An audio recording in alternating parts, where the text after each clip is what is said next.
Tepat saat fajar menyingsing, Putri Suci Wangi Surgawi kembali sendirian. Kakak senior, kau tidak menangkapnya.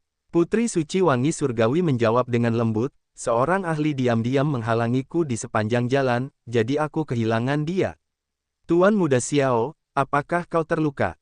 Xiao Chen menggelengkan kepalanya dan menceritakan semua yang dikatakannya kepada Chu Xiang sebelumnya kepada Putri Suci. Menurutmu siapa orang itu? Xiao Chen bertanya di akhir.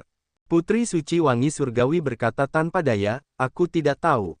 Namun, kita seharusnya pernah bertemu orang ini sebelumnya. Dia sengaja menyembunyikan teknik bela diri yang dikenalnya. Kalau tidak, aku tidak akan melukainya dengan mudah. Aku menduga dia adalah salah satu peserta kontes Raja Anggur di panggung tinggi. Namun, aku tidak tahu yang mana. Orang itu memiliki harta yang dapat mengisolasi auranya. Selain itu, dia sengaja menyembunyikan identitasnya. Oleh karena itu, akan sulit untuk mengetahui siapa orang itu. Sudah sulit bagi Putri Suci Wangi Surgawi untuk mempersempitnya menjadi 8 peserta lain dalam kontes Raja Anggur. Adapun siapa orang itu, tebakan pertama Xiao Chen adalah Ye Han dari Glacial Mountain Manor. Orang ini menunjukkan keinginan yang kuat untuk mendapatkan kunci Ethereal Immortal Palace. Dia bahkan telah mengambil inisiatif untuk mencari Xiao Chen untuk itu. Mungkin tanggapan samar Xiao Chen membuat Ye Han merasa mustahil untuk menukar kunci Ethereal Immortal Palace. Oleh karena itu, Ye Han menggunakan cara ini, mengambil risiko untuk datang ke kediaman Heavenly Fragrance dan merebutnya. Namun, apakah Ye Han sekuat ini? Xiao Chen tahu bahwa Putri Suci Heavenly Fragrance memahami kekuatan hati. Akan sangat sulit untuk melarikan diri darinya. Selain Ye Han, Wenren Yu dari surga yang mendalam, Wang Yun dari sekte pembantaian surgawi, Xia Hu, dan Pei Shaoxuan dari sekte pembantaian surgawi juga layak dicurigai. Tuan Muda Xiao, apakah Anda punya tebakan? Xiao Chen memulihkan akal sehatnya dan berkata, tidak ada. Sebenarnya, itu tidak masalah. Bahkan jika kita menebaknya, kita tidak dapat melakukan apapun tanpa bukti apapun. Selama dia tidak menyerah, dia akan jatuh ke tanganku cepat atau lambat. Putri Suci, bisakah kau menjelaskan kepadaku seperti apa tempat istana abadi Ethereal itu dan untuk apa kuncinya? Putri Suci Wangi Surgawi berpikir sebelum bertanya, berapa banyak tingkatan alat jiwa yang kau ketahui? Xiao Chen tahu jawabannya. Dia dengan mudah menjawab, alat jiwa dapat dibagi menjadi 3 tingkatan, rendah, menengah, dan unggul. Sekte peringkat 6 rata-rata hanya akan memiliki alat jiwa kelas rendah. Sekte dan faksi harus setidaknya peringkat 7 untuk memahami alat jiwa kelas menengah. Adapun alat jiwa kelas unggul, hanya Tanah Suci dan 4 dinasti yang memilikinya. Busur bayangan Dewa Xiao Chen dan Panji Hantu Binatang Qiongqi adalah perkakas jiwa kelas menengah yang ditinggalkan oleh Raja Bajak Laut Darah Merah setelah dipilih dengan saksama. Keduanya sangat berharga dan langka. Bahkan di antara perkakas jiwa kelas menengah, keduanya adalah yang terbaik. Xiao Chen tidak berani mengeluarkan kedua perkakas jiwa ini dalam keadaan normal karena takut berita tentang keduanya bocor dan membuatnya mendapat masalah besar. Salah, ada 4 kelas. Putri Suci Wangi Surgawi mengoreksi Xiao Chen. 4 kelas. Ya, selain kelas rendah, kelas menengah, dan kelas unggul, ada juga perkakas jiwa kelas transenden. Xiao Chen bertanya dengan bingung, bagaimana ini berhubungan dengan kunci Istana Abadi Ethereal? Legenda mengatakan bahwa Istana Abadi Ethereal menyimpan perkakas jiwa kelas transenden. Setelah alam surgawi hancur, perkakas ilahi tidak ada lagi di zaman bela diri. Perkakas jiwa kelas transenden sekarang menjadi harta terkuat di dunia. Faksi manapun yang memilikinya dapat segera bangkit, menjadi Tanah Suci, bahkan mungkin melampaui Tanah Suci. Putri Suci Wangi Surgawi melanjutkan, 100.000 tahun yang lalu, Kaisar Naga berlumuran darah menggunakan alat jiwa kelas transenden ini untuk mengalahkan dan menyegel Raja Naga Hitam yang tak tertandingi, mengakhiri perang antara faksi-faksi yang benar dan faksi-faksi iblis. Kaisar Naga berlumuran darah pernah menggunakan alat jiwa ini. Jantung Xiao Chen langsung berdebar kencang. Kemudian, dia dengan cepat mencari ingatan Kaisar Naga berlumuran darah yang luas untuk apapun tentang alat jiwa kelas transenden. Ingatan Kaisar Naga berlumuran darah terlalu luas. Tanpa petunjuk penting, Xiao Chen dapat mencari ingatan selama bertahun-tahun tanpa menemukan sesuatu yang berguna. Dengan Putri Suci Wangi Surgawi memberikan kata kunci, alat jiwa kelas transenden, situasinya berubah. Xiao Chen dengan cepat menemukan beberapa ingatan yang berguna. Kemudian, dia tidak dapat menahan diri untuk bertanya, apakah kamu berbicara tentang sayap waktu? Jadi, kamu tahu, itu benar, itu adalah sayap waktu. Saat itu, Raja Naga Hitam tak tertandingi. Dia menggunakan api naga pemusnahan dan membakar pohon dunia. Hal ini mengakibatkan alam surgawi kehilangan sumber energinya, sehingga segera runtuh. Semua dewa sejati menderita luka parah dan melemah secara signifikan. Praktis tidak ada yang sebanding dengannya. Xiao Chen mengetahui rahasia ini agak mengejutkan Putri Suci Wangi Surgawi. Namun, ini masuk akal baginya ketika dia ingat bahwa Xiao Chen berasal dari ras naga. Setelah berhenti sejenak, Putri Suci Wangi Surgawi melanjutkan, bekerja sama, faksi Dao yang benar mengumpulkan pecahan prasasti keabadian ilahi dan menempa sayap waktu yang dapat memutarbalikkan waktu. Alat jiwa ini membantu Kaisar Naga berlumuran darah mengalahkan Raja Naga Hitam dan akhirnya mengakhiri perang antara faksi yang benar dan faksi iblis. Xiao Chen diam-diam terus mencari ingatan Kaisar Naga berlumuran darah untuk informasi berguna tentang sayap waktu. Dia akhirnya menemukan beberapa. Setelah Kaisar Naga berlumuran darah menyegel Raja Naga Hitam, tidak ada lagi kebutuhan untuk sayap waktu. Karena kekuatan sayap waktu yang luar biasa, berbagai tanah suci takut akan kepemilikan Kaisar Naga berlumuran darah. Kaisar Naga berlumuran darah juga memahami hal ini, jadi dia menyerahkan sayap waktu. Kemudian, berbagai tanah suci memurnikan sisa sekte abadi untuk menyegel sayap waktu. Sisa sekte abadi ini adalah istana abadi ethereal. Setelah itu, tidak ada lagi kenangan. Kaisar Naga berlumuran darah telah menderita kerusakan yang tidak dapat dipulihkan dari pertempuran epik dengan Raja Naga Hitam dan meninggal 100 tahun kemudian. Xiao Chen melihat kunci istana abadi ethereal yang dipegangnya, yang tiba-tiba terasa sangat berat. Jangan bilang padaku bahwa kunci istana abadi ethereal ini adalah kunci untuk membuka istana abadi ethereal. Jika memang begitu, mengapa Kaisar Berdaulat Bunga Persik memberikannya sebagai hadiah? Sayap waktu adalah alat jiwa kelas transenden. Mengapa dia tidak membuka istana abadi ethereal sendiri? Putri Suci Wangi Surgawi tersenyum dan berkata, itu benar. Ini memang kunci untuk membuka istana abadi ethereal. Namun, apa? Desak Xiao Chen. Namun, kuncimu tidak berguna. Tidak ada yang tahu di mana istana abadi ethereal sekarang. Selain itu, kamu harus memiliki total 7 kunci, beberapa di antaranya hilang. Yang terpenting, kunci warisan belum muncul selama puluhan ribu tahun. Xiao Chen merasa agak terperangah. Kalau begitu, bukankah kunciku tidak berharga meskipun itu sangat berharga?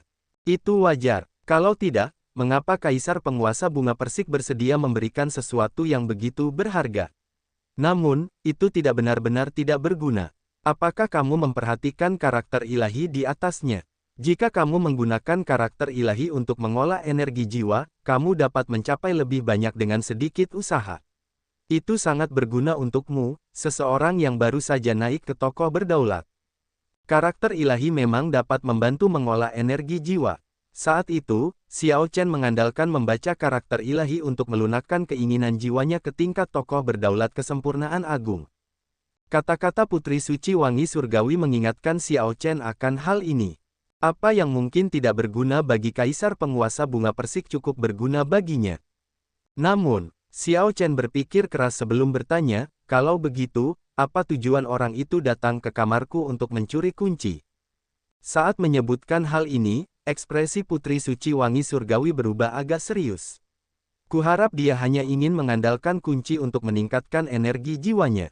Jika tidak, Putri Suci Wangi Surgawi tetap diam untuk waktu yang lama sebelum mendesah, jika tidak, akan ada masalah besar.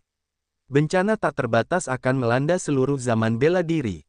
Alat jiwa kelas transenden seperti sayap waktu seharusnya tidak muncul di dunia. Xiao Chen mengerti bahwa kata-kata Putri Suci Wangi Surgawi bukanlah berlebihan. Jika seseorang membuka pintu istana abadi ethereal dan sayap waktu muncul di dunia, keseimbangan halus antara faksi yang benar dan faksi iblis akan segera runtuh. Perang besar sebelumnya antara golongan benar dan golongan jahat telah menghancurkan alam surgawi dan menimbulkan kerusakan besar pada vitalitas zaman bela diri. Siapa yang tahu apakah zaman bela diri akan terus ada jika terjadi perang besar lagi antara golongan benar dan golongan jahat. Menyebutnya sebagai malapetaka bukanlah hal yang berlebihan. Putri Suci Wangi Surgawi menambahkan setelah berpikir sejenak, jangan terlalu memikirkannya. Aku tidak percaya ada orang yang bisa mengumpulkan ketujuh kunci itu. Tidak ada yang tahu seperti apa bentuk kunci warisan itu. Seperti namanya, istana abadi yang halus harus terus menjadi halus selamanya. Xiao Chen memikirkannya dan setuju bahwa ini hanyalah ketakutan yang tidak berdasar. Itu hanya orang yang datang untuk mencuri kunci, tetapi keduanya mempertimbangkan kemungkinan malapetaka bagi zaman bela diri. Sementara keduanya berbicara, langit telah berubah cerah tanpa mereka sadari. Ketika matahari terbit yang menyala-nyala muncul, ia menyinari tempat tinggal Wangi Surgawi dengan cahaya yang menyala-nyala. Hanya laut yang sunyi yang memiliki matahari terbit yang begitu menyala-nyala. Yang mulia Putri Suci, Senior Cui ada di sini. Dia membawa hadiah dari Kaisar Penguasa Bunga Persik untuk Tuan Muda Xiao. Seorang murid Wangi Surgawi datang dan melapor pada saat ini. Xiao Chen merasa sedikit terkejut. Dia teringat perkataan Kaisar Penguasa Bunga Persik kemarin bahwa setiap orang yang berpartisipasi dalam kontes Raja Anggur akan menerima sebuah barang dari perbendaharaan Kaisar Penguasa Bunga Persik. Namun, Xiao Chen tidak menyangka akan mendapatkannya juga.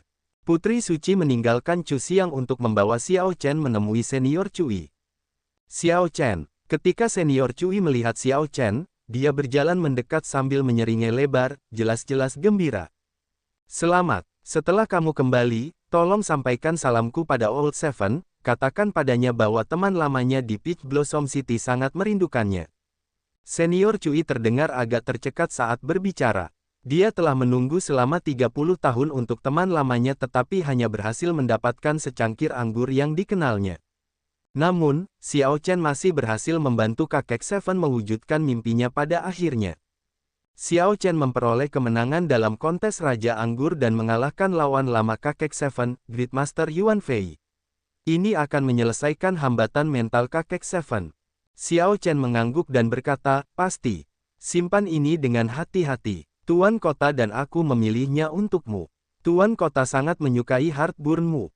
Senior Cui mengeluarkan kotak brokat dan dengan serius menyerahkannya kepada Xiao Chen.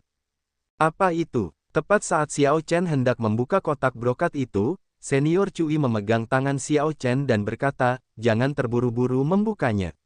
Bukalah setelah kau kembali. Juga, bantu aku memberikan pil sumber surgawi ini kepada si tua tujuh. Pil sumber surgawi adalah pil untuk memperpanjang hidup seorang kultivator saat masa hidup mereka mendekati akhir. Itu adalah pil surgawi peringkat 5 dan bernilai kota. Xiao Chen merasa terkejut. Sepertinya Senior Cui dan kakek tujuh memiliki persahabatan yang dalam, begitu dalam sehingga Senior Cui bersedia memberi hadiah kepada kakek tujuh pil obat yang sangat berharga itu. Haha, kalau begitu, aku tidak akan tinggal lama. Aku masih harus mengantarkan hadiah untuk orang lain. Setelah mengobrol sebentar, Senior Cui pamit dengan memberi hormat sambil mengepalkan tangan untuk mengantarkan hadiah bagi peserta kontes Raja Anggur lainnya. Senior Cui, harap tunggu. Tepat saat Senior Cui hendak pergi, Chu Xiang memanggilnya. Kemudian, dia mengiriminya proyeksi suara. Setelah itu, ekspresi Senior Cui langsung berubah drastis. Tidak kusangka ada masalah seperti itu. Tanpa diduga, seseorang berani menerobos masuk ke kediaman Wangi Surgawi di kota Bunga Persik. Sungguh melanggar hukum. Jangan khawatir, aku akan melakukan apa yang Nona Chu katakan. Senior Cui pergi dengan tergesa-gesa, dengan sedikit kemarahan di wajahnya. Namun, ini agak membingungkan Xiao Chen. Chu Xiang, apa yang kamu katakan kepada Senior Cui? Chu Xiang tersenyum dan menjelaskan, karena kakak senior mengatakan bahwa orang dari tadi malam pastilah peserta kontes Raja Anggur, kita bisa meminta Senior Cui untuk memeriksanya. Dari situ, kita bisa melihat siapa yang terluka atau tidak berani menunjukkan diri. Itu akan memberi tahu kita siapa yang mencurigakan. Xiao Chen berkata dengan lembut, lebih baik jika masalah ini tidak menyebar. Jangan khawatir, aku sudah bilang pada Senior Cui untuk tidak memberi tahu yang lain. Setelah Xiao Chen kembali ke kamarnya, dia membuka kotak brokat itu. Ada sepotong batu giok dan tulang binatang di dalamnya. Ini, Xiao Chen mengambil tulang binatang itu dan melihatnya. Dia terkejut saat mengetahui bahwa itu adalah resep Heartburn yang telah dia berikan kepada Kaisar Penguasa Bunga Persik. Xiao Chen menatap kosong ke angkasa untuk waktu yang lama sebelum dia tersadar. Kaisar Penguasa Bunga Persik memang orang yang dapat dipercaya. Dia tidak pernah berpikir untuk mengambil keuntungan dan bahkan mengembalikan resep itu kepada Xiao Chen. Selain itu, Kaisar Penguasa Bunga Persik masih membantu Xiao Chen menanggung bahaya. Dunia tahu bahwa Xiao Chen telah secara terbuka menyerahkan resep itu kepada Kaisar Penguasa Bunga Persik untuk diamankan. Namun, Kaisar Penguasa Bunga Persik diam-diam mengembalikannya kepadanya. Metode pemberian dan penerimaan kembali ini menyelamatkan Xiao Chen dari banyak masalah. Adapun sepotong batu giok lainnya, ketika Xiao Chen meletakkannya di dahinya, metode sirkulasi samar memasuki pikirannya. Ini adalah teknik mata yang sangat langka, mata naga lilin. Seseorang menggerakkan teknik mata ini dengan energi jiwa dan energi Dao besar dari Ais Dao, meniru mata naga lilin yang legendaris. Setelah diaktifkan, itu bisa menyegel lawan dalam es. Lebih jauh, itu akan menyegel tidak hanya tubuh fisik tetapi juga jiwa. Catatan TL, naga lilin dapat dianggap sebagai sejenis naga. Namun, itu tampak aneh. Ia memiliki kepala manusia dan tubuh naga. Bergantung pada legenda, beberapa mengatakan ia tidak memiliki kaki, dan beberapa mengatakan ia hanya memiliki satu kaki. Saya tidak dapat menemukan terjemahan bahasa Inggris untuk naga lilin, jadi saya menggunakan sedikit lebih literal, meskipun itu juga dapat diterjemahkan sebagai naga penerangan. Saya menggunakan lilin karena mata dibandingkan dengan nyala lilin di kemudian hari. Ini adalah teknik mata dan teknik jiwa.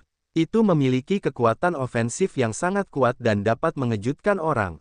Jika Xiao Chen dapat membelenggu lawannya, bahkan hanya sedetik, dia dapat membunuh lawan-lawannya beberapa ratus kali.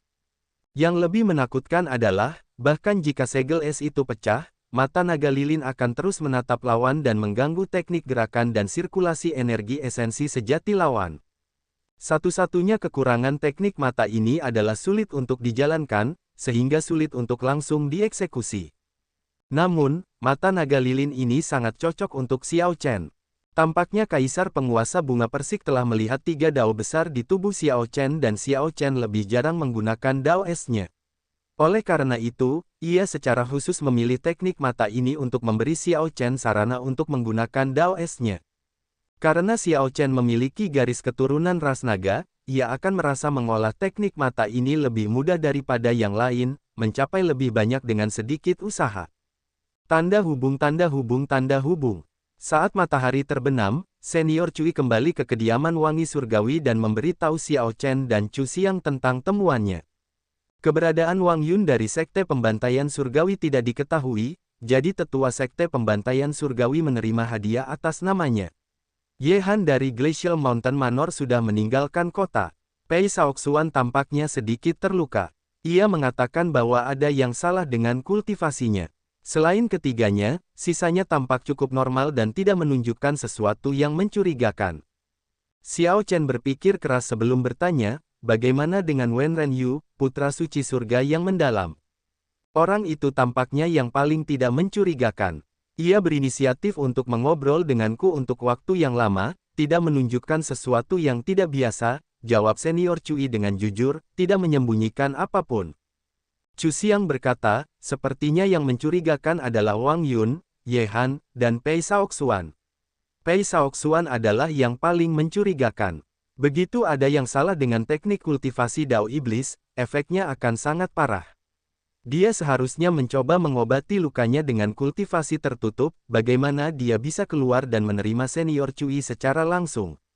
Xiao Chen tetap diam, tidak mengatakan apapun. Mungkinkah itu Pei Shaoxuan? Jika memang begitu, maka orang ini agak mengerikan. Dia menampilkan kedok yang gila tetapi menyembunyikan hati yang licik. Pada hari-hari berikutnya, Xiao Chen meminta murid-murid Wangi Surgawi untuk mengirim telur besi kembali sementara dia tetap berada di kediaman Wangi Surgawi untuk saat ini. Pada siang hari, dia akan berlatih teknik pedangnya dengan Chu Xiang. Pada malam hari, dia berlatih mata naga lilin. Begitu dia berhasil, teknik mata ini bisa menjadi jurus pembunuh yang menentukan yang menyaingi mata petir ilahi. 7 hari kemudian, Xiao Chen mengucapkan selamat tinggal kepada Putri Suci Wangi Surgawi dan meninggalkan kediaman Wangi Surgawi. Sebelum dia pergi, Putri Suci Wangi Surgawi berkata, "Tuan Muda Xiao, jaga diri baik-baik. Jika Anda butuh bantuan, Anda dapat mengirim pesan kepada saya kapan saja." "Terima kasih banyak," Chu Xiang berkata dengan enggan, sungguh malang. "Setelah berpisah dengan Tuan Muda Xiao hari ini, siapa yang tahu kapan kita bisa bertemu lagi?" Xiao Chen tersenyum dan membalas, "Kamu hanya perlu memberitahuku cara menuju ke Wangi Surgawi, dan aku bisa datang dan menemuimu." Lokasi Tanah Suci Wangi Surgawi selalu menjadi misteri. Tidak seorang pun tahu di mana itu. Selama perang sebelumnya antara faksi yang saleh dan iblis, Raja Naga Hitam telah mencari Tanah Suci Wangi Surgawi beberapa kali tetapi tidak berhasil. Kata-kata Xiao Chen hanya dimaksudkan untuk menggoda. "Dalam mimpimu." Chu Xiang menutup mulutnya sambil tertawa, tawa yang merdu dan berdenting itu terdengar seperti lonceng angin. "Selamat tinggal, Chu Xiang, tolong bantu aku mengantar Tuan Muda Xiao pergi." Chu Xiang mengantar Xiao Chen sampai ke tembok bunga persik. Sosok Xiao Chen menyusut di kejauhan hingga menghilang. Kemudian, dia mendesah pelan dan berbalik untuk pergi. Tanda hubung, tanda hubung, tanda hubung. Perjalanan pulang berjalan jauh lebih lancar dari yang diantisipasi Xiao Chen. Perjalanan itu tenang dan damai. Selain beberapa binatang buas yang sembrono dan para budak desolate yang muncul entah dari mana di malam hari, tidak ada gangguan lain. Gunung biru itu terlihat 7 hari kemudian. Gunung biru kuno yang misterius itu menjulang tinggi, menerima pemujaan dari desa-desa terdekat selama ribuan tahun. Gunung biru yang curam ini menunjukkan keagungan yang tiba-tiba terputus di puncaknya. Gunung biru itu masih ada di sana, tetapi di mana kepala naga itu? Sekarang Xiao Chen bisa melihat gunung biru itu, desa itu sudah dekat. Dia bisa bergegas sebelum matahari terbenam. Perjalanan itu terlalu damai, membuat Xiao Chen merasa tidak nyaman. Awalnya dia berpikir bahwa meskipun orang itu malam itu tidak datang untuk mencari masalah baginya, putra mahkota Kekaisaran Singa Pemburu, Xiahou Wu, dan Wang Yun dari Sekte Pembantaian Surgawi tidak akan melepaskannya begitu saja. Saat Xiao Chen bepergian, dia tetap waspada, tidak berani ceroboh. Siapa yang bisa membayangkan bahwa orang-orang itu tidak akan bergerak? Setelah memikirkannya, Xiao Chen menemukan satu-satunya kemungkinan, Putri Suci Wangi Surgawi telah diam-diam membantunya menyelesaikan masalah ini.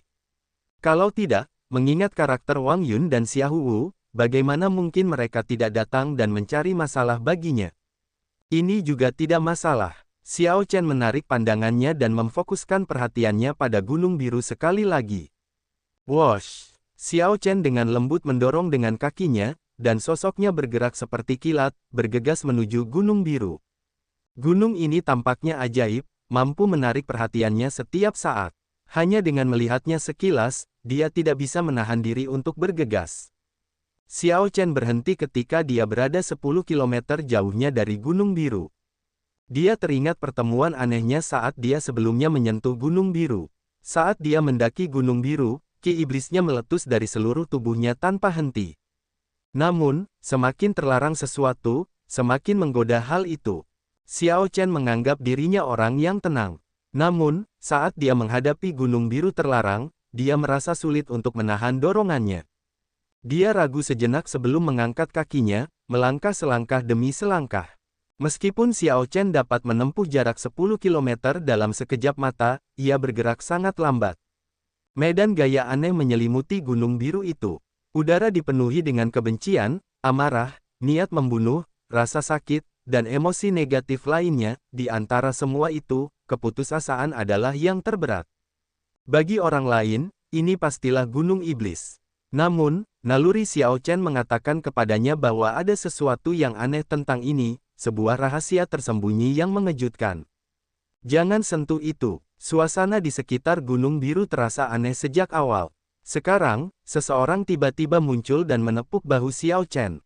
Xiao Chen yang gelisah segera mengira itu adalah penyergapan, jadi dia berputar dan melemparkan serangan telapak tangan. Bang! Dua telapak tangan saling beradu, dan Xiao Chen mengirim pendatang baru itu terbang. Ketika orang itu mendarat, dia memiliki kulit pucat. Orang itu menggertakkan giginya, menemukan rasa sakit yang sangat tak tertahankan. Qin Zuolin. Xiao Chen merasa terkejut ketika dia melihat wajah orang ini. Mengapa dia ada di sini? Xiao Chen dengan cepat terbang mendekat. Apakah kamu baik-baik saja? Qin Zuolin tersenyum pahit. Aku baru setengah tahun tidak melihatmu, dan kekuatanmu melonjak begitu cepat. Ini luar biasa. Setengah tahun yang lalu, Xiao Chen masih seorang yang mulia. Ketika Qin Zuolin bertemu Xiao Chen lagi, Xiao Chen sudah menjadi tokoh berdaulat, melampaui tokoh berdaulat kesempurnaan awal dan mencapai tokoh berdaulat kesempurnaan kecil. Ini semua berkat Heartburn yang kamu berikan padaku. Aku tidak yakin apakah harus berterima kasih atau mencela kamu. Heartburn hanya memiliki efek yang kuat sekali dalam seluruh hidupku, dan aku menyia-nyiakannya sebagai seorang Holy Venerate. Tanpa akumulasi yang berasal dari Heartburn, akan sangat sulit untuk mencapai Small Perfection Sovereign Personage dalam sekali jalan. Qin Zuolin tersenyum malu. Aku tidak menyangka Heartburn akan begitu efektif. Maaf. Anggap saja serangan telapak tangan sebelumnya sebagai penyeimbang, kalau begitu. Jangan bicarakan itu. Kenapa kau di sini? Haha, aku sudah menunggumu beberapa hari. Ayo kembali ke desa dulu sebelum bicara. Baiklah. Ketika Xiao Chen kembali ke desa, penduduk desa menyambutnya kembali seperti pahlawan, menerimanya dengan sangat ramah. Iron Egg, yang telah kembali lebih dulu, sudah menceritakan kisah Xiao Chen yang memenangkan kontes Raja Anggur kepada semua orang. Kaisar penguasa bunga persik telah menyatakan bahwa siapapun yang berani menyentuh desa dalam 100 tahun ini akan menjadi musuh kota bunga persik. Dengan kekuatan dan prestise Kaisar penguasa bunga persik, generasi penduduk desa ini tidak perlu lagi khawatir tentang bandit yang berkeliaran atau gangguan dari faksi Dao Iblis. Penduduk desa tidak perlu lagi khawatir tentang ancaman terbesar mereka, bagaimana mungkin mereka tidak bahagia.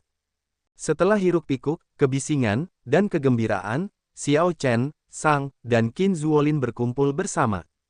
Apa yang diminta Putri Suci Wangi Surgawi darimu? Tanya Xiao Chen. Qin Zuolin minum anggur sebelum menjawab, dia menginginkan bantuanku untuk menemukan sisa-sisa Putri Suci Wangi Surgawi sebelumnya dan membawa kembali Liontin Giok. Xiao Chen berpikir sangat cepat dan menebak, sisa-sisa Putri Suci sebelumnya pasti ada di makam bawah tanah, kan? Kalau tidak, mereka tidak akan meminta bantuanmu.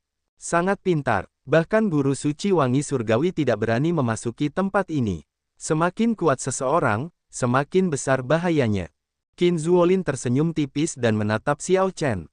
Coba tebak di mana sisa-sisanya. Mungkin di bawah sumur di luar desa. Selama beberapa hari terakhir, kau selalu pergi ke sana saat tidak ada yang harus dilakukan, kata Sang sebelum Xiao Chen bisa mengatakan apapun. Benarkah? Qin Zuolin berkata dengan canggung, memang. Sisa-sisa Putri Suci Wangi Surgawi sebelumnya ada di bawah sumur itu.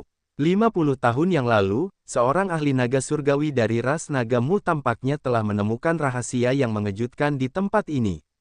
Ini menarik perhatian banyak orang dan menyinggung orang-orang yang seharusnya tidak disinggungnya. Ketika dia melarikan diri ke dalam sumur, banyak orang yang tidak mengerti situasinya ikut melihatnya. Pada akhirnya, mereka semua terjebak dan mati di sana. Kekejian sumur ini menyebar di Laut Desolate. Sejak saat itu, sumur ini menjadi tanah terlarang yang paling mengerikan di Laut Desolate. Xiao Chen tetap diam. Dia tidak menyangka bahwa apa yang ingin dilakukan Putri Suci Wangi Surgawi ada hubungannya dengan sumur ini. Setelah waktu yang lama, Xiao Chen berkata, aku pernah masuk ke dalam sumur sebelumnya. Kau berhasil keluar. Sekarang, giliran Qin Zuolin yang terkejut. Dia menatap Xiao Chen dan berkata, ini benar-benar mengejutkan. Sebelumnya, beberapa Geomaster yang gegabah masuk untuk mempelajari situasi. Namun, tidak ada yang berhasil keluar. Xiao Chen mengangkat cangkir anggurnya dan menghabiskannya sekaligus. Ekspresi ketakutan yang tersisa muncul di matanya saat dia berkata setelah berpikir sejenak, ada formasi pembunuh Dao Surgawi di sana. Formasi pembunuhan itu menyatu sempurna dengan lingkungan, seseorang tidak akan merasakan bahaya apapun. Setiap orang yang meninggal di dalam sumur memiliki ekspresi kaget dan terkejut. Mereka tidak tahu bagaimana mereka meninggal. Aku tidak masuk terlalu dalam. Ditambah dengan itu dan sedikit keberuntungan, aku berhasil pergi. Xiao Chen menceritakan semua yang dilihatnya hari itu kepada Qin Zuolin, tanpa ada yang terlewat. Setelah Qin Zuolin mendengar semuanya, dia terdiam cukup lama. Dia tersenyum pahit dan berkata, tidak disangka ada formasi pembunuh Dao Surgawi, kalau aku tahu sebelumnya, aku tidak akan setuju. Sepertinya orang-orang Tanah Suci Wangi Surgawi pernah turun sebelumnya tetapi ketakutan setengah mati. Saudara Qin, maukah kau jujur memberitahuku apa yang kau ketahui tentang tempat ini? Xiao Chen bertanya langsung kepada Qin Zuolin, tidak ingin bertele-tele. Baik itu gunung biru dengan kepala naga yang hilang atau sumur kuno yang misterius dan tak terduga, Xiao Chen merasakan kebutuhan mendesak untuk mendapatkan jawaban tentang mereka. Xiao Chen punya firasat bahwa begitu dia memecahkan kedua misteri ini, dia bisa mengetahui mengapa ras naga biru hancur. Qin Zuolin merasa tertegun sejenak. Kemudian, dia menjawab, aku juga tidak tahu banyak. Namun, aku telah mendengar dari tuanku bahwa Laut Desolate dulunya tidak seperti ini. Sebelumnya, budak Desolate juga bisa terlihat di siang hari. Saat ini, Laut Desolate tampak seperti telah tumbuh liar, kan? Laut Desolate masa lalu bahkan lebih menakutkan dan hancur. Mayat dan darah yang ditinggalkan oleh faksi-faksi yang saleh dan faksi-faksi iblis mengubah tempat ini menjadi neraka yang hidup. Namun, itu berubah karena dua orang. Pertarungan antara dua orang mengubah seluruh lanskap seluruh Laut Desolate. Xiao Chen bertanya, dua orang yang mana? Laut Desolate sangat besar, praktis tak terbatas. Itu lebih besar dari wilayah timur dan utara digabungkan. Tak disangka pertarungan antara dua orang benar-benar mengubah medan. Seberapa kuat mereka berdua? Yang satu adalah Kaisar Naga Xiao Yun dari ras naga. Yang satunya lagi adalah eksistensi misterius yang tidak meninggalkan nama apapun. Catatan TL, Xiao dalam Kaisar Naga Xiao Yun adalah karakter yang berbeda dari Xiao milik Xiao Chen. Kaisar Naga Xiao Yun, sepertinya tidak ada Kaisar Naga dengan nama itu. Aku pernah membaca catatan Kaisar ras naga, tetapi aku tidak melihat nama ini. Ingatan Xiao Chen tidak mungkin salah. Jika orang ini benar-benar sekuat itu, dia seharusnya memiliki kesan yang jauh lebih dalam tentangnya. Tidak ada, yah, aku tidak tahu banyak tentang itu. Itulah yang dikatakan tuanku kepadaku. Garis warisanku hanya memiliki satu pewaris per generasi. Tuanku tidak akan berbohong kepadaku. Namun, itu tidak masalah. Aku hanya bisa memberitahumu apa yang aku ketahui. Xiao Chen mengangguk dan berkata, teruskan. Entah mengapa, Kaisar Naga Xiao Yun ini ingin mempersembahkan seluruh Laut Desolate sebagai pengorbanan darah. Hehe, pikirkan saja, saat itu, perang antara golongan benar dan golongan jahat baru saja berakhir. Siapa yang tahu berapa banyak dewa palsu dan kaisar berdaulat yang dimakamkan di sini? Mayat tokoh berdaulat sebanyak bintang. Jika pengorbanan darah benar-benar berhasil, seberapa mengerikankah itu? Oleh karena itu, seseorang datang untuk menghentikannya, dan keduanya mulai bertarung. Qin Zuolin melanjutkan, tidak seorang pun tahu siapa yang menang. Bagaimanapun, Laut Desolate berakhir dalam keadaan seperti itu. Xiao Chen berpikir keras. Setelah beberapa saat, dia bertanya, apa hubungannya itu dengan tempat ini? Tuanku yakin bahwa Gunung Biru yang tinggi ini mungkin adalah totem yang didirikan oleh Kaisar Naga Xiao Yun saat itu. Dia menggunakan seluruh Laut Desolate sebagai formasi untuk melakukan pengorbanan darah, dengan totem sebagai intinya. Qin Zuolin tertawa saat ini.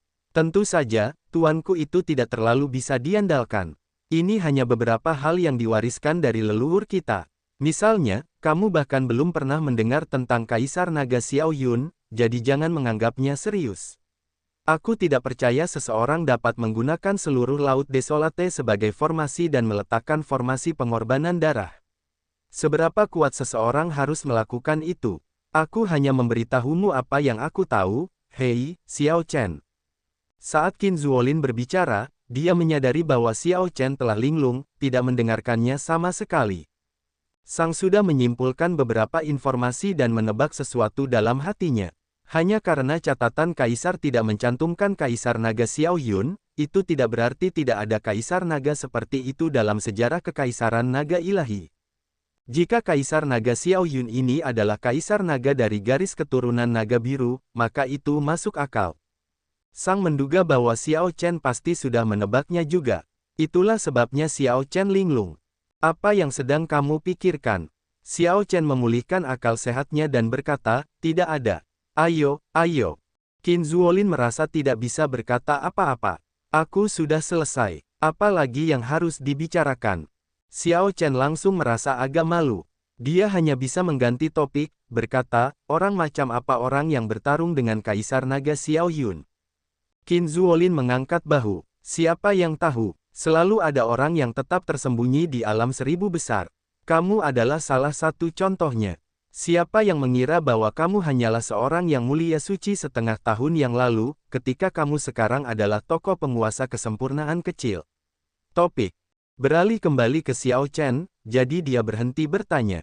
Sekarang, dia merasa agak penasaran tentang identitas Qin Zuolin. Memikirkan bahwa Qin Zuolin mengetahui rahasia seperti itu secara terperinci. Karena kamu ada di sini, aku tidak akan tinggal lebih lama lagi. Aku akan turun setelah menghabiskan secangkir anggur ini. Kuharap aku bisa kembali hidup-hidup, kata Qin Zuolin dengan agak tegas sebelum menghabiskan gelas anggurnya sekaligus dan menaruhnya kembali di atas meja. Meskipun tahu bahwa formasi pembunuh Dao Surgawi menunggu di dasar sumur, Qin Zuolin tetap ingin turun.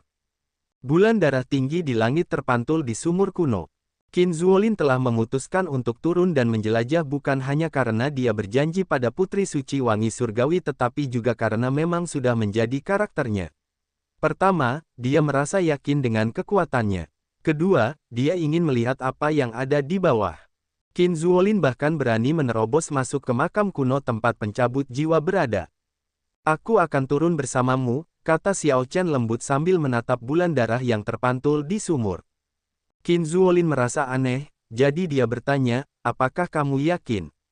Ya, Xiao Chen telah berencana untuk kembali ke sumur kuno untuk menjelajah setelah dia menerobos ke tahap penguasa. Sekarang, dia sudah menjadi tokoh penguasa kesempurnaan kecil. Karena Qin Zuolin bersikeras untuk turun, Xiao Chen mungkin juga ikut turun bersamanya. Setidaknya mereka bisa saling menjaga. Qin Zuolin berpikir sejenak sebelum mengangguk. Bagus juga, lagi pula, kau pernah ke sana sebelumnya. Namun, pikirkan baik-baik, kau mungkin tidak seberuntung sebelumnya. Bahkan jika kau tidak turun, aku akan turun sendiri. Qin Zuolin menatap Xiao Chen dengan aneh. Xiao Chen seharusnya menyembunyikan sesuatu darinya. Namun, itu tidak penting. Setiap orang punya rahasia masing-masing. Begitu pula dengan Qin Zuolin. Kalau begitu, ayo pergi. Keduanya masuk ke dalam sumur, satu demi satu. Mata airnya tampak jernih, dan bulan darah dingin terpantul di air. Sepertinya mereka berdua menyerbu ke arah bulan darah. Percikan. Tak lama kemudian, keduanya masuk ke dalam air. Ki dingin menyerang mereka, langsung merembes ke organ dalam mereka. Dua orang di dalam air itu menggigil. Ki dingin itu mengandung energi berat yang dikaitkan dengan yin. Orang normal akan langsung keluar setelah melompat ke dalam air. Kalau tidak, mereka akan mengalami keracunan dingin, mengalami kerusakan organ dalam, dan mati di tempat. Setelah keduanya berenang di dalam air selama 1 jam, mereka keluar bersamaan, kulit mereka pucat. Banyak stalaktit kristal tergantung di langit-langit di depan mereka berdua. Ki dingin memenuhi gua. Hati-hati dengan stalaktit di atas. Mereka bahkan lebih tajam dari pisau. Ini menembus tubuh banyak orang dan menyegel mereka dalam es, membunuh mereka. Xiao Chen pernah ke sini sebelumnya, jadi dia memberitahu Qin Zuolin tentang bahaya ini. Qin Zuolin mengamati sekelilingnya dan tidak melihat sesuatu yang aneh. Namun, meskipun dia sering pergi ke gua dan tempat-tempat menyeramkan, dia masih merasakan hawa dingin yang hebat di lubuk hatinya. Nalurinya mengatakan kepadanya bahwa gua yang tampaknya biasa ini berbahaya. Saya belum pernah melihat atau mendengar hal seperti ini sebelumnya. Setelah beberapa saat, Qin Zuolin menggelengkan kepalanya dengan sedikit kekecewaan. Pengalamannya tidak berguna di tempat ini. Berjalan di mata air, keduanya menuju ke hulu. Saya ingat bahwa naga surgawi dari ras naga Anda menghilang 20 tahun yang lalu, kan? Qin Zuolin bertanya. Ya. Setelah dia kalah dari Kaisar Naga Emas Ungu, dia dipenjara di penjara naga langit berbintang. Qin Zuolin berpikir keras sebelum berkata, itu berarti ini bukan jalan buntu. Saya cukup penasaran sekarang. Seperti apa pemandangan di sumber mata air? Siapa yang mengatur ini dan menciptakan mata air yin dingin? Keduanya bergerak dengan hati-hati, tidak berani ceroboh. Setelah beberapa saat, Xiao Chen memanggil Qin Zuolin, sebelumnya, saya mencapai titik ini. Setelah mata air mulai mengalir, saya berhasil melarikan diri dengan aliran mata air. Saya tidak tahu apa yang akan kita temui di depan. Jika kita melangkah lebih jauh, kita mungkin tidak akan bisa kembali lagi. Qin Zuolin melihat sekeliling dan melanjutkan, aku tidak bisa melacak bahaya formasi pembunuh Dao Surgawi, ini sulit. Dia mendesah dan melangkah maju. Keduanya terus berjalan ke hulu. Sepanjang jalan, mereka bertemu mayat-mayat yang disegel dalam es oleh Ki Dingin. Namun, tidak satu pun dari mereka adalah orang yang dicari Putri Suci Wangi Surgawi. Ada seseorang di dalam air, Qin Zuolin tiba-tiba berkata. Xiao Chen bergerak maju dan melihat mayat beku tergeletak di dasar mata air. Mayat ini masih utuh sempurna. Ekspresi terakhirnya belum memudar. Itu adalah ekspresi bingung yang dipenuhi dengan keterkejutan yang luar biasa. Ini adalah tokoh berdaulat yang meninggal tanpa sedikit pun petunjuk tentang apa yang sedang terjadi. Angin dingin bertiup dan menutupi keduanya dengan lapisan es tipis. Ayo pergi, kalau begitu. Keduanya telah melihat terlalu banyak mayat beku seperti itu dan sudah mati rasa karenanya. Mereka hanya mendesah dan terus berjalan. Ki dingin di bawah tanah meningkat. Namun, itu masih dalam jangkauan toleransi mereka, jadi itu bukan masalah besar. Selain kedinginan, tidak ada yang aneh lagi. Keduanya bahkan mulai mengobrol dengan santai. Krak, pada suatu saat, Qin Zuolin mencoba mengangkat kaki kanannya, dan terdengar suara retakan yang tajam. Tulang-tulang Qin Zuolin patah. Sebelum dia bisa bereaksi, dia merasakan sakit yang luar biasa. Pada saat kecerobohan ini, Qin Zuolin, yang berjalan di atas air, tersandung dan jatuh ke dalam air. Setelah jatuh ke dalam air, Qin Zuolin merasa ngeri saat mengetahui bahwa embun beku yang menutupi tubuhnya membentuk es begitu menyentuh air. Sebelum Qin Zuolin sempat bereaksi, es menyegel tubuhnya sepenuhnya, dan dia perlahan tenggelam ke dasar. Dia menunjukkan ekspresi tak berdaya dan bingung di wajahnya. Bahaya datang begitu tiba-tiba, tanpa peringatan sama sekali, dan Qin Zuolin pun terperdaya. Sialan, Xiao Chen yang ketakutan tidak punya waktu untuk berpikir berlebihan. Dia segera melancarkan serangan telapak tangan dan membelah mata air. Kemudian, dia menarik tangannya, dan isapan menarik Qin Zuolin yang tersegel es ke atas. Tanpa membuang waktu, Xiao Chen segera menindaklanjuti dengan serangan telapak tangan dan langsung menghancurkan es di tubuh Qin Zuolin. Fiuh, Qin Zuolin menghela napas panjang. Kulitnya berubah menjadi putih pucat, ketakutan masih ada di hatinya. Dia tidak menyadari saat dia diserang. Kamu punya luka. Xiao Chen memeriksa Qin Zuolin dan menemukan luka di kaki kanan Qin Zuolin. Ini telah memungkinkan Ki dingin meresap, dan kondisi Qin Zuolin memburuk seiring waktu tanpa dia sadari. Lukanya kecil, dan tempat itu dipenuhi dengan Ki dingin. Jika seseorang tidak memperhatikan, orang itu tidak akan menyadarinya. Setelah beberapa saat, raut wajah Qin Zuolin kembali normal. Dia pulih dengan sangat cepat setelah mengonsumsi pil obat, karena dia tidak menderita cedera fatal apapun. Seperti inilah tempat ini. Orang tidak bisa merasakan bahaya sama sekali. Pada saat seseorang menyadarinya, seseorang tiba-tiba menyadari bahwa dirinya berada di ambang kematian. Seringkali, hal yang paling menakutkan bukanlah bertemu dengan banyak musuh yang kuat atau budak desolate yang menakutkan. Hal yang paling menakutkan adalah ketika seseorang jatuh ke dalam bahaya tanpa disadari, tidak tahu bagaimana cara bertahan melawannya. Dalam kasus ini, itu karena gua ini tampak tidak berbeda dari gua biasa. Aku ceroboh kali ini. Qin Zuolin mengerutkan kening dan mendesah, aku telah bertemu dengan budak desolate yang paling menakutkan di Laut Desolate dan bahkan menjelajah ke makam dewa palsu beberapa kali. Meskipun aku berhasil melarikan diri dengan selamat setiap saat, dan aku bahkan memiliki berbagai tindakan untuk situs pemakaman Kaisar Penguasa Dao Iblis Kuno, tempat ini. Kata-kata Qin Zuolin mengandung nada kekalahan. Keyakinan kuat yang selama ini telah mendukungnya mengalami kemunduran besar di bawah sumur kuno ini. Jika bukan karena Xiao Chen, Qin Zuolin akan jatuh di sini. Ki dingin akan meresap ke dalam jiwanya, dan es akan menyegel tubuh fisiknya. Dia tidak akan memiliki sarana apapun untuk mengeluarkan berbagai tindakannya. Qin Zuolin akhirnya mengerti bagaimana kaisar berdaulat akhirnya mati di sini tanpa disadari. Xiao Chen melihat ke depan, yang gelap gulita.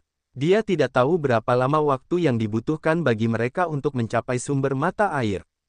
Jika kita terus seperti ini, tanpa memikirkan tindakan balasan, kita akan mati di sini cepat atau lambat, Xiao Chen mendesah. Ini hanya naluri, dan tidak ada alasan untuk pemikiran ini. Bagaimana kita bisa mengatasinya? Bahkan formasi pembunuh yang paling mengerikan pun memiliki inti formasi, simpul, dan garis formasi. Dengan ini, bahkan formasi pembunuh yang paling menakutkan pun dapat dihancurkan. Namun, tidak ada apapun di sini. Ini sama sekali tidak berbeda dari gua biasa. Kata-kata Qin Zuolin mengkhianati ketidakberdayaannya. Namun, itu semua adalah fakta yang tak terbantahkan. Xiao Chen tidak menjawab. Dia merenungkan fakta-fakta ini sambil mengamati sekelilingnya. Setelah berpikir sejenak, dia berkata, saya merasa ini tidak terjadi. Selama ini adalah formasi pembunuh, ia akan memiliki inti formasi dan barang-barang pendukung. Satu-satunya perbedaan adalah bahwa formasi pembunuh Dao Surgawi secara sempurna menggabungkan ini dengan alam, oleh karena itu kita tidak dapat mendeteksinya.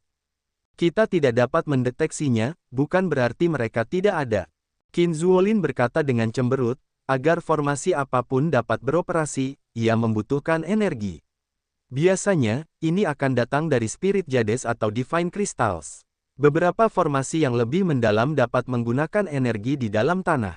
Namun, aku tidak dapat merasakan fluktuasi energi apapun di sini.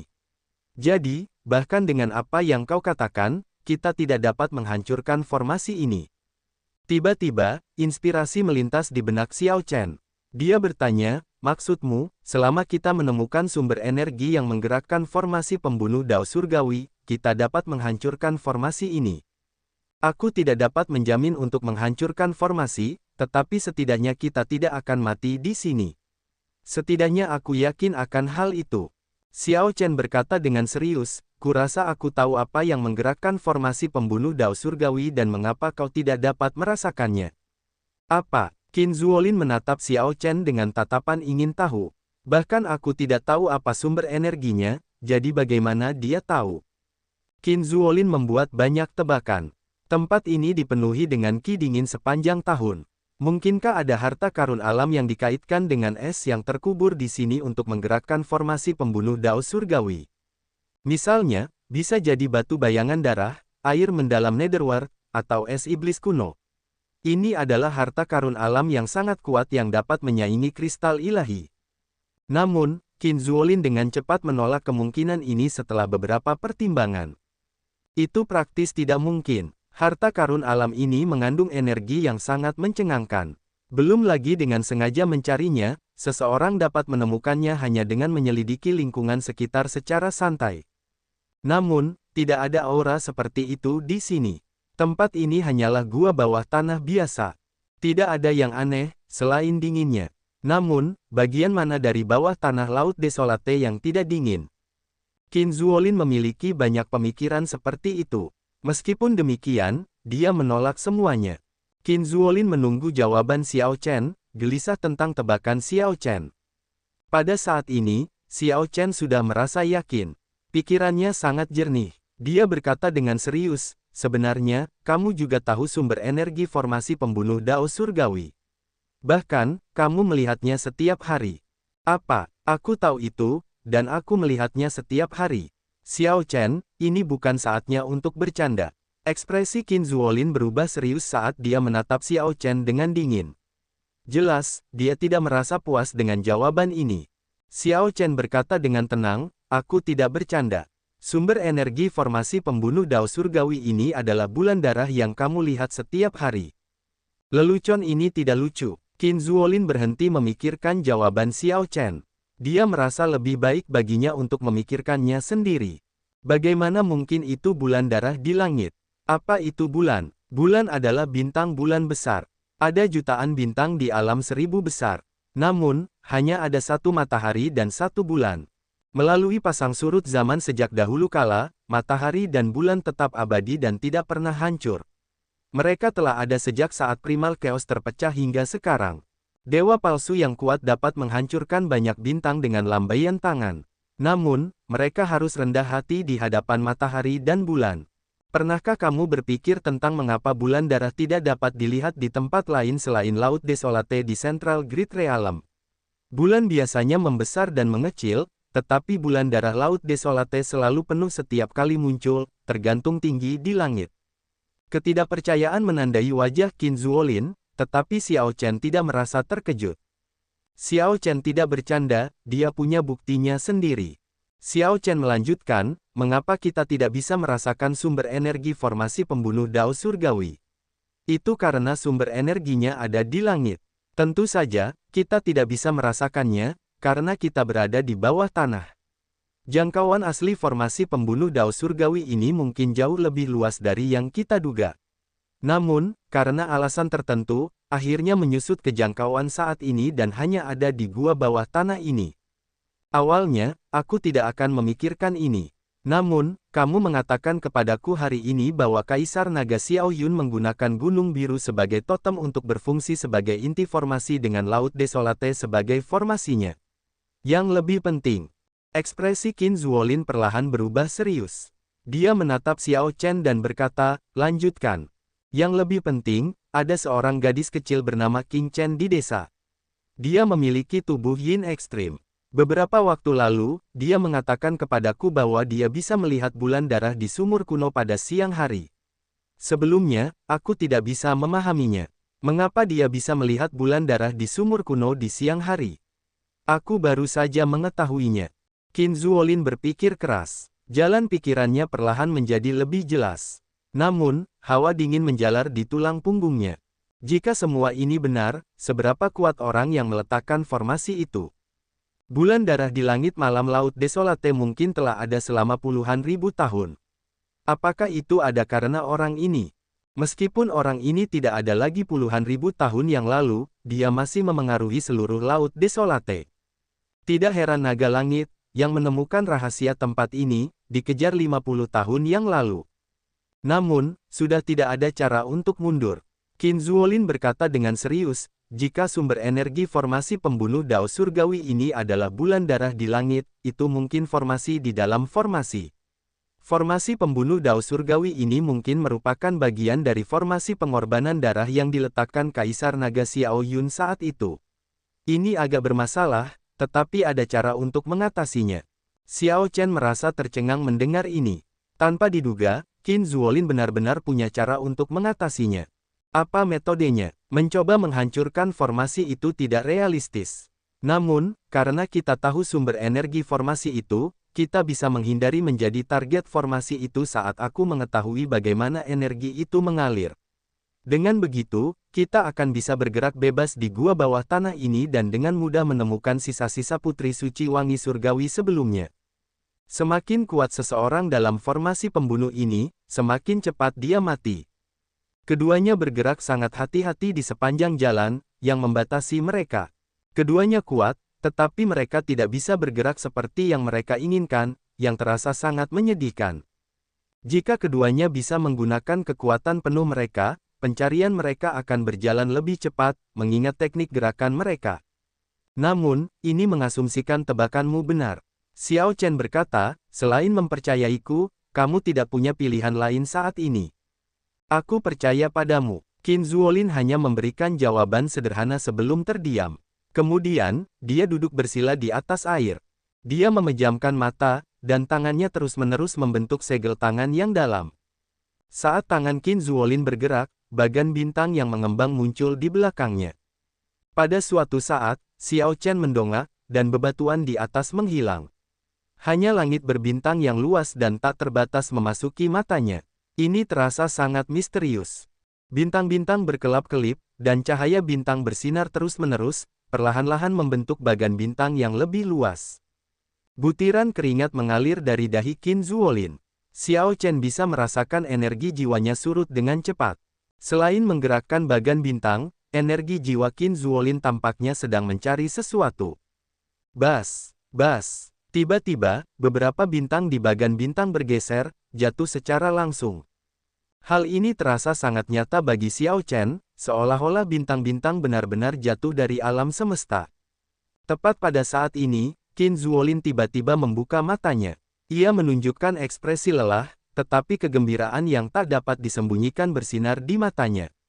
Xiao Chen, tebakanmu benar. Sumber energi formasi pembunuh Dao Surgawi memang bulan darah. Formasi itu terlalu luas tak terbayangkan. Aku belum pernah melihat formasi berskala sebesar ini sebelumnya. Qin Zuolin berdiri dan menyeka keringat di dahinya. Ia berkata, aku sangat diuntungkan dari ini. Ayo pergi. Selama kita berjalan di atas cahaya bintang, kita akan aman. Kita tidak punya banyak waktu, aku tidak bisa mempertahankan bagan bintang siklus abadi ini lama-lama. Wosh, wosh. Keduanya tidak berani menunda. Mereka menjalankan teknik gerakan mereka dan melaju cepat melalui gua, di atas cahaya bintang dari atas. Dengan ini, keduanya tidak perlu khawatir. Keduanya sekarang bergerak lebih dari 10 kali lebih cepat dari sebelumnya. Mereka dengan cepat memeriksa semua mayat yang disegel dalam es di bawah air. Efisiensi mereka jauh lebih cepat sekarang. Itukah yang itu? 1 jam kemudian, Xiao Chen mundur 3 langkah dan menunjuk ke mayat cantik di dalam es. Wosh! Qin Zuolin mendarat di samping Xiao Chen. Kemudian, dia mengeluarkan sebuah lukisan dan membandingkannya sebelum mengangguk. Dialah orangnya. Lihat pinggangnya, lihat apakah ada liontin giok di sana. Tatapan keduanya segera beralih ke pinggang mayat itu, dan mereka melihat liontin giok putih yang tampak sederhana namun cantik. Boom! Xiao Chen melancarkan serangan telapak tangan dan membelah mata air untuk membebaskan keindahan yang tertutup es ini. Setelah Qin Zuolin mendekati wanita cantik yang terkurung es dan mengeluarkannya, napasnya menjadi agak berat. Sungguh malang, wanita cantik seperti itu meninggal secara misterius di formasi pembunuh Dao Surgawi ini. Aku heran mengapa dia memasuki sumur kuno saat itu. Setelah memeriksa mayat itu, bahkan Qin Zuolin tidak dapat menahan perasaan agak gembira. Ini dianggap melihat wujud asli Putri Suci Wangi Surgawi. Ketika Putri Suci itu masih hidup, hampir tidak ada yang bisa melihat wujudnya. Sekarang setelah tugas untuk Putri Suci Wangi Surgawi selesai, keduanya sekarang punya pilihan, terus maju atau kembali. Sebelumnya, sebelum Qin Zuolin mengetahui sirkulasi energi formasi pembunuh Dao Surgawi, keduanya tidak bisa mundur, hanya bisa maju. Sekarang setelah Qin Zuolin mengetahuinya, mereka punya pilihan untuk kembali. Bagaimana menurutmu? Qin Zuolin bertanya pada Xiao Chen. Dia tidak berani melanjutkan sendirian. Ayo kembali. Mungkin ada pertemuan kebetulan yang menunggu kita, tetapi lebih penting untuk bertahan hidup. Sejak kapan tanganmu menjadi begitu dingin? Xiao Chen memperhatikan bahwa tangan Qin Zuolin, yang diletakkan di bahunya, terasa sangat dingin. Merasa aneh, Qin Zuolin berkata, aku hendak bertanya mengapa tanganmu menjadi begitu dingin. Sebelum keduanya selesai mendiskusikan hal ini, ekspresi mereka berubah pada saat yang sama. Mereka menoleh untuk melihat, dan melihat bahwa es di sekitar mayat Putri Suci sebelumnya, yang melayang di atas mata air, telah mencair pada suatu saat. Mayat itu telah memperlihatkan wajah aslinya dan meletakkan tangannya di atas keduanya.